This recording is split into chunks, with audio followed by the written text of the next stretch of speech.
Most of the passengers are, as of yet, unaware of their fate. The air outside is clear and still. It is, to many, a seemingly ideal evening. It's difficult, if not impossible, to know how one will react when presented with any grave moral crisis. I had access to privileged information. Part of me felt I should be screaming what I knew to be true at the top of my lungs as I ran through the halls. I'd like to think my choice to put my own family first wasn't cowardly as much as practical. A panic at this point would simply compound disaster. I struggled with this guilt.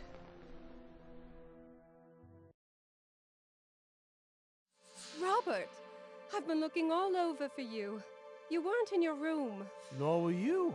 Montague told me you were looking for me, so I went down to your room. Alas, my lady, she was not there. Robert, have you been drinking? Not nearly enough. In fact, the waiter has yet to return with my Bermuda highball. I wonder what's keeping him. It doesn't matter. Listen to me. We have to get to a lifeboat. Immediately. Fancy a little midnight row, what? This is not the time for jokes. We're in real danger. What are you on about?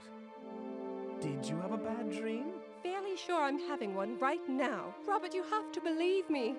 Come with me to the lifeboat decks. I beg of you. Margie, I love you, but you do have a rather alarmist track record. It's absolutely freezing outside. I'd much rather sip my drink inside if, in fact, they ever bring it to me. At the very least, let me show you what's going on below deck.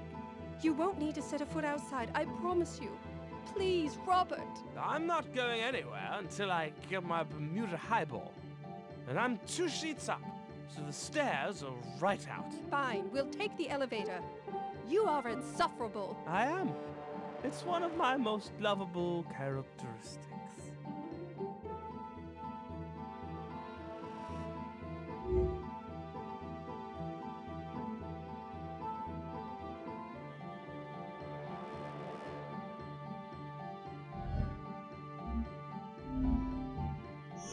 The lift is out of order? That could be a problem.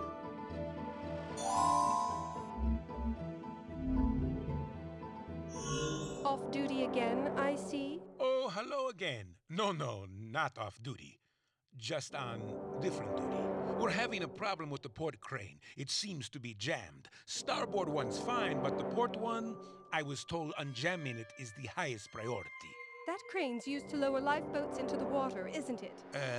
Yes, I think so. So you're aware that we are sinking? What? No, this is merely a precautionary measure. Can't be too careful. Very well, live in denial. In any case, I need you to accompany me to the lift. I'm afraid I can't do that, ma'am. Strict orders. If I help you unjam the crane, will you take me where I need to go? You? No offense meant, ma'am, but this is dirty work. Do we have a deal or not? Well, sure. And good luck to you. I can't budge it.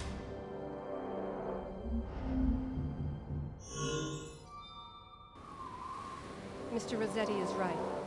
These controls aren't doing a thing.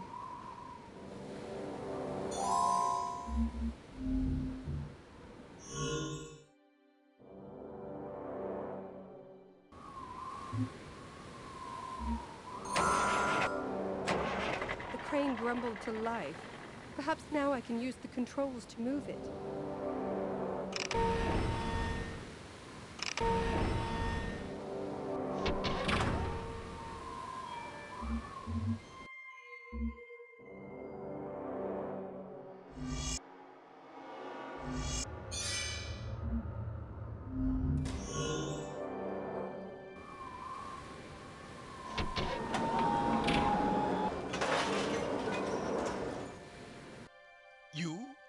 You did it? Didn't even break a sweat. Apparently, I underestimated you. You're hardly the first. Now, about our deal. Yes, of course. But I'm still under orders to begin unloading boats. I'll meet you at the elevator and send you to whatever floor you wish. But I must return here immediately after. That will be fine.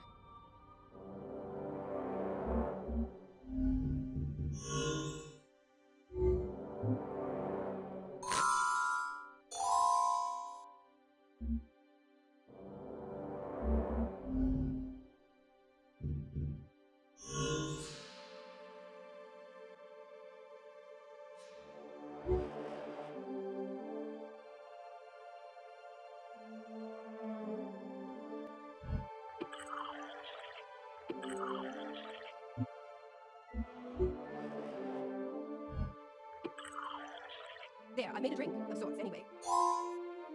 Here's a drink, Robert. Are you joking? I don't know what that concoction is, but it certainly isn't a Bermuda highball. Take it away.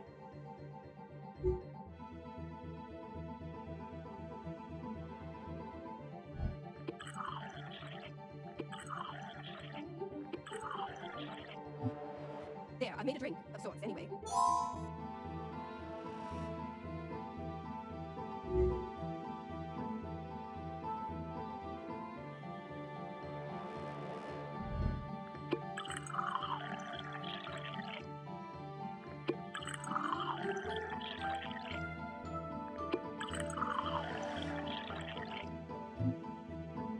One Bermuda highball. I've half a mind to down it myself. Here's your blasted drink, Robert. Will you come to the elevators now? Perfect. So be it.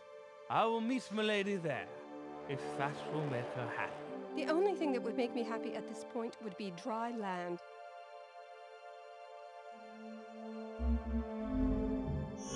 Oh, so glad to see you both. Yes, well, as I mentioned, Mrs. Ashley, I cannot stay. What deck do you wish to go to? E-deck, please. One of you will have to hold the door to prevent it from closing once you reach E-deck. Not to worry, garçon. I will disavow my good lady wife of any of her idle fantasies without leaving the comforts of the lift. All right, then. E-deck. I hope you find what you're looking for. Funny. I hope she doesn't. By the way, my good man, is there a bar on E-deck?